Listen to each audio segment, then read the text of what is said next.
नमस्कार। हम्म। भारत के इतिहास में एक ऐसा दौर था जिसे अक्सर गोल्डन एज या स्वर्ण युग कहा जाता है। स्कूल की किताबों से लेकर बड़ी बड़ी चर्चाओं तक गुप्त साम्राज्य का जिक्र हमेशा एक महान और समृद्ध दौर के तौर पर होता है। हमारे पास जो स्रोत हैं वो उस दौर की राजनीति, समाज, विज्ञान, कला, हर चीज के कमाल की तस्वीर पेश करते हैं। तो आज हम इसी की परतें खोलकर देखेंगे। हमारा मकसद सिर्फ ये जानना नहीं है कि क्या हुआ, बल्कि ये समझना है कि क्या गुप्त काल सच में एक स्वर्ण युग था, और अगर था तो ये सोना किसके लिए चमक रहा था। चलिए अब शुरू करते हैं। तो कहानी शुरू कहाँ से होती है? मौर्य साम्राज्य वो बिखर चुका है और भारत में कोई एक, जिसे कहते हैं सेंट्रल पावर, वो नहीं है। कुषाण और सातवाहन जैसे बड़े नाम भी अब कमजोर पड़ चुके हैं। हाँ, एक तरह का एक पॉलिटिकल वैक्यूम था। बिल्कुल, पॉलिटिकल वैक्यूम। और इसी माहौल में कई छोटे छोटे राज्य अपनी जगह बनाने की कोशिश कर रहे थे। और वहीं तीसरी सदी के आखिर में गुप्त वंश धीरे धीरे सिर उठाता है। हाँ, और शुरुआती राजा जैसे श्रीगुप्त और घटोत्कच, उनके बारे में तो ज्यादा कुछ पता भी नहीं चलता। शायद किसी के सामंत रहे हों। और ये बात बहुत दिलचस्प है। देखिए, ये साम्राज्य किसी एक बड़ी लड़ाई के बाद मतलब रातों रात नहीं बना। ये शतरंज के खेल की तरह था, जहां सही समय पर सही चाल चलकर धीरे धीरे शक्ति बढ़ाई गई। ये उस खालीपन को भरने की कहानी है। बिल्कुल। और इस खेल में सबसे बड़ी चाल चली चंद्रगुप्त प्रथम ने। लगभग 320 ईस्वी में उन्होंने लिच्छवी राजकुमारी कुमार देवी से शादी की। और ये सिर्फ एक विवाह नहीं था। नहीं, बिल्कुल नहीं।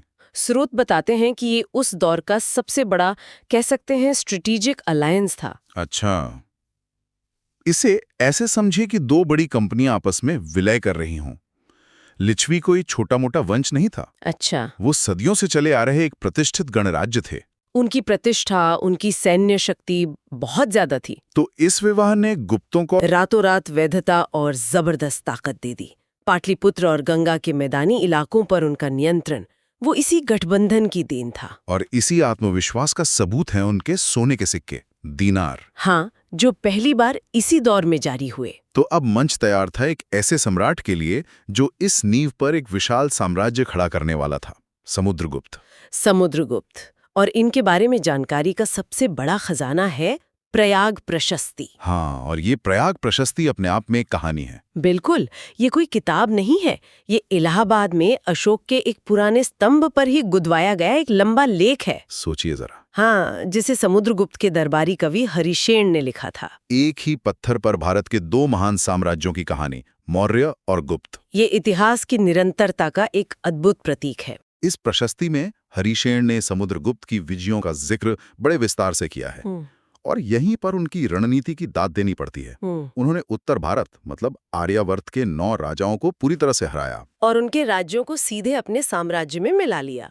इसे कहते हैं सीधी विजय की नीति। हाँ, लेकिन असली जीनियस तो उनकी दक्षिण की नीति में दिखता है। बिल्कुल, उन्होंने दक्षिण के 12 से ज्यादा राजाओं को हराया, लेकिन उनका राज्य छीना नहीं। उन्हें उनका राज्य वापस लौटा दिया। बस अपनी अधीनता स्वीकार करवाई और उनसे सालाना कर लेने लगे। पर ऐसा क्यों? जब वो उन्हें हरा सकते थे तो उनके राज्य पर कब्जा क्यों नहीं किया? ये तो एक तरह का जोखिम भी था। यही तो एक महान रणनीतिकार की पहचान है। समुद्रगुप्त जानते थे कि पाटलिपुत्र में बैठकर सुदूर दक्षिण पर सीधा नियंत्रण रखना वो लगभग असंभव है और बहुत खर्चीला होता। अच्छा। सेना को वहां बनाए रखना, प्रशासन चलाना, ये सब बहुत मुश्किल था। इसलिए उन्होंने एक प्रैक्टिकल तरीका अपनाया। मतलब शक्ति भी दिखाई है और हाँ, शक्ति का प्रदर्शन किया, अपनी संप्रभुता स्थापित की और फिर स्थानीय शासकों को ही अपना गवर्नर बना लिया। ये सैन्य शक्ति और कूटनीति का एक अनोखा मिश्रण था। और वो सिर्फ एक योद्धा और शासक ही नहीं थे। उनके कुछ सिक्कों पर उन्हें वीणा बजाते हुए दिखाया गया है।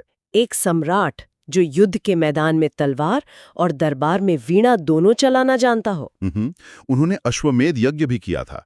और अश्वमेध यज्ञ सिर्फ एक धार्मिक अनुष्ठान नहीं था। नहीं, वो उस दौर में शक्ति का सबसे बड़ा पब्लिक डेमोन्स्ट्रेशन था।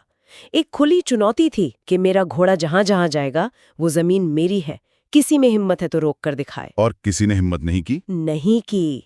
समुद्रगुप्त के बाद आए उनके बेटे चंद्रगुप्त द्वितीय, जिन्हें हम विक्रमादित्य की उपाधि से बेहतर जानते हैं। इनके समय में गुप्त साम्राज्य अपने शिखर पर था। और इन्होंने एक बहुत बड़ा काम किया, पश्चिम भारत के शक क्षत्रपों को हराया जो सदियों से वहां राज कर रहे थे। और ये सिर्फ एक और जीत नहीं थी।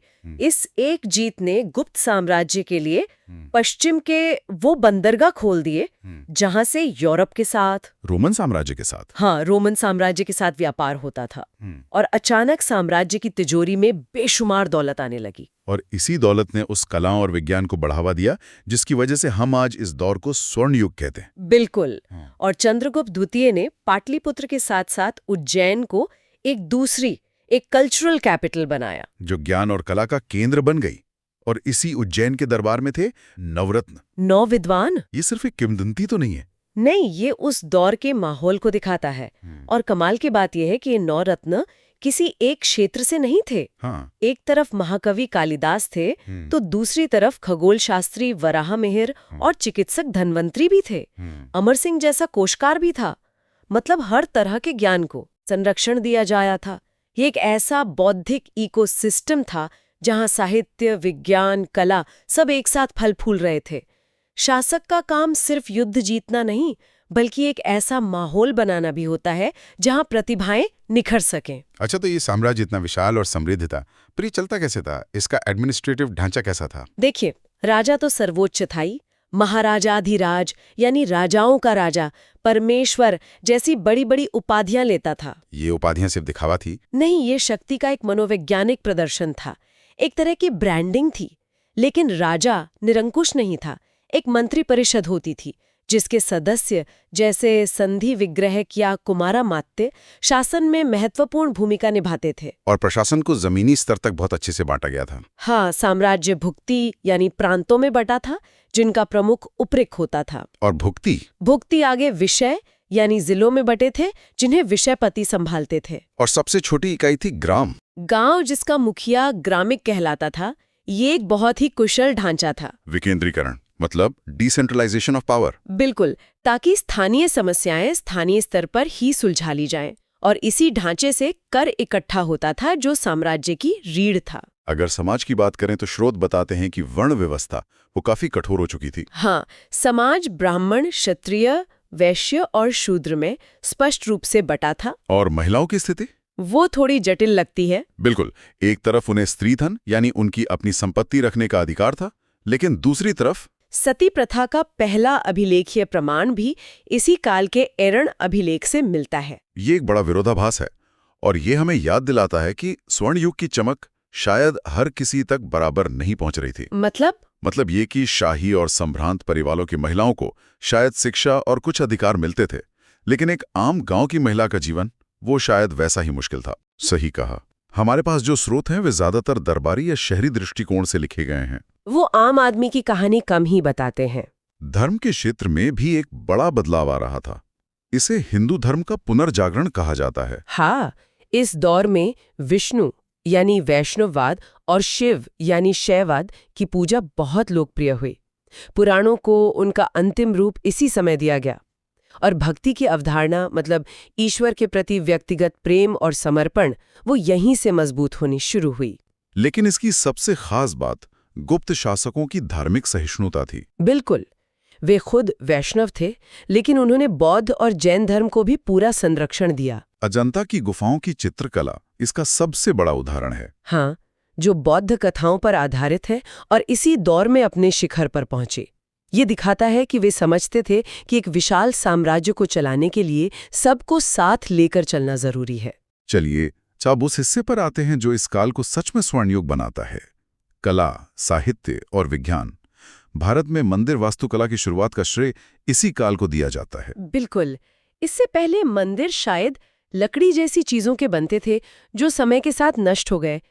पत्थर से स्थायी मंदिर बनाने की कला इसी दौर में शुरू हुई। शुरू में ये मंदिर छोटे और सपाट छत वाले होते थे और फिर धीरे धीरे उनमें एक गर्भगृह, एक मंडप और एक छोटा शिखर बनने लगा। देवगढ़ का दशावतार मंदिर इसका एक बेहतरीन उदाहरण है। और मूर्तिकला, सारनाथ में बनी बुद्ध की मूर्तियां, उनके चेहरे पर जो शांति और दिव्यता का भाव है वो बेजोड़ है। और अजंता की गुफाओं के पेंटिंग्स वो तो जैसे टाइम मशीन्स हैं। लगता है 1500 साल पहले की दुनिया हमारी आंखों के सामने जिंदा हो गई हो। जब आप आज भी उन गुफाओं की मंद रोशनी में उन चित्रों को देखते हैं तो ऐसा लगता है जैसे वे कल ही बनाए गए हों। उन रंगों में जो गहराई है और पात्रों के चेहरे पर जो भाव है, खुशी, दुख, लालच, करुणा, वे 1500 साल बाद भी आपसे सीधे बात करते हैं। कला के साथ साथ साहित्य भी आसमान छू रहा था। कालिदास का अभिज्ञान शाकुंतलम, वो तो दुनिया के महानतम नाटकों में गिना जाता है। और सिर्फ शाकुंतलम ही क्यों, उनका मेघदूत एक अद्भुत काव्य है। कालिदास की खूबी क्या थी? वो मानवीय भावनाओं को, खासकर प्रेम और वियोग को इतनी गहराई से समझते और लिखते थे कि उनकी रचनाएं आज भी प्रासंगिक लगती हैं। वे सिर्फ राजाओं की प्रशंसा नहीं कर रहे थे, वे इंसान के मन की गहराइयों में उतर रहे थे। और अब आते हैं विज्ञान पर। ये सुनकर आज भी यकीन करना मुश्किल होता है। इसी दौर में आर्यभट्ट ने ये ऐलान किया कि पृथ्वी गोल है और अपनी धुरी पर घूमती है। एक मिनट रुककर सोचिए कि ये कितनी बड़ी बात थी। हाँ, बिना किसी बड़ी दूरबीन या आधुनिक उपकरणों के, सिर्फ गणित और अवलोकन के दम पर एक व्यक्ति हजारों साल से चली आ रही धारणा को चुनौती दे रहा था कि सूरज पृथ्वी के चक्कर नहीं काटता। हाँ, ये उस दौर की बौद्धिक स्वतंत्रता और साहस का सबसे बड़ा प्रमाण था। और इतना ही नहीं, उन्होंने पाई का मान 3.1416 तक निकाला, जो आज के मान के बहुत करीब है। और सूर्य और चंद्र ग्रहण का वैज्ञानिक कारण बताया कि ये राहु केतु नाम के राक्षसों की वजह से नहीं, बल्कि पृथ्वी और चंद्रमा की परछाई का खेल है। और सबसे बढ़कर दशमलव प्रणाली और शून्य का विचार, जिसने गणित को हमेशा के लिए बदल दिया। दशमलव प्रणाली भारत का दुनिया को दिया गया सबसे बड़ा बौद्धिक उपहार है। इसके बिना आज का कंप्यूटर, विज्ञान, इंजीनियरिंग कुछ भी संभव नहीं होता। और ये सब एक ही समय में एक ही जगह पे हो रहा था। बिल्कुल। राजनीतिक स्थिरता और आर्थिक समृद्धि जब मिलती है तो इंसानी दिमाग क्या कमाल कर सकता है, गुप्त काल इसका सबसे बड़ा उदाहरण है। और ये आर्थिक समृद्धि आई कहाँ से?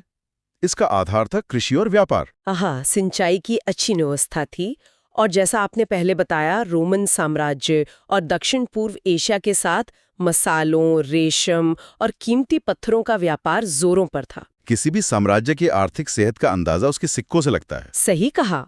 गुप्त काल के सोने के दिनार अपनी शुद्धता, वजन और कलात्मक डिजाइन के लिए मशहूर है। वो सिर्फ मुद्रा नहीं थे, वो साम्राज्य की शक्ति, समृद्धि और आत्मविश्वास के प्रतीक थे। लेकिन हर सुनहरे दौर का अंत होता है। इतना महान साम्राज्य आखिर बिखरा कैसे? 5वीं सदी के मध्य से उत्तर पश्चिम से हूणों के बर्बर आक्रमण शुरू हो गए। हाँ, और सम्राट स्कंदगुप्त ने शुरुआत में उन्हें सफलतापूर्वक रोका भी। लेकिन ये हमले रुके नहीं, लहरों की तरह आते रहे और हर हमले के साथ साम्राज्य की सैन्य और आर्थिक शक्ति कमजोर होती गई। और देखिए, पतन कभी किसी एक कारण से नहीं होता।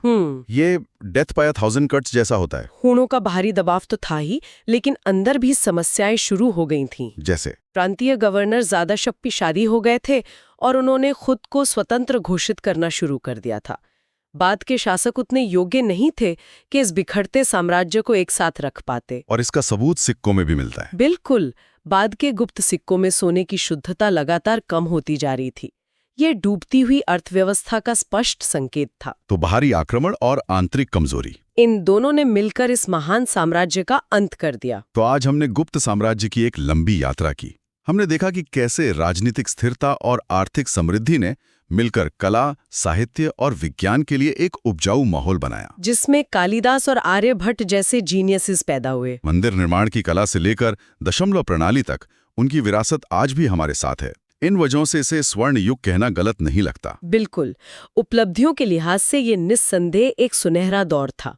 लेकिन यह चर्चा एक विचार मन में छोड़ जाती है जो हमारे स्रोतों की सीमाओं से जुड़ा है। हम कालिदास के नाटक पढ़ते हैं, आर्यभट्ट के सिद्धांत जानते हैं, अजंता के चित्र देखते हैं, ये सब अद्भुत है। पर यह सब कुछ उस समाज के ऊपरी तबके की कहानी है जिन्हें शाही संरक्षण प्राप्त था। और ये हमें सोचने पर मजबूर करता है कि ये स्वर्ण युग किसके लिए था। उस आम किसान के जीवन पर इसका क्या असर था जो गांव में रहता था, या उस कारीगर के जीवन पर जिसका नाम इतिहास में कहीं दर्ज नहीं है। शायद स्वर्ण युग एक चमकती हुई चोटी की तरह था जिसकी रोशनी घाटियों में बसे हर घर तक उतनी नहीं पहुंच पाई। ये सवाल इस दौर को और भी ज्यादा दिलचस्प बना देता है।